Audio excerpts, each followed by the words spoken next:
Ingon sa Proverbs 8 verse 17, gihigugma ko ang nahigugma kanako, ang nangita kanako makakaplag kanako.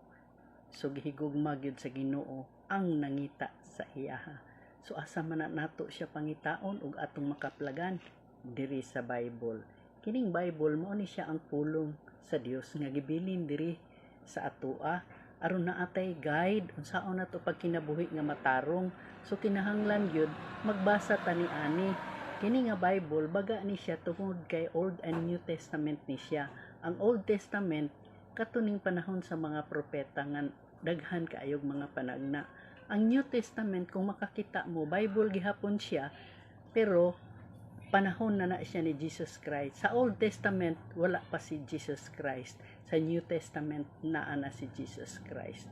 Katong Old Testament nga gihisgutan nako mao to siya ang sa mga propeta og ang Dios tingog lang sa Ginoo ang ilang madunggan sa panahon sa mga propeta nga maistorya nila ang Dios pero dili nila makita. So kinahanglan magbasa ta og Bible aron makaplagan nato ang Ginoo.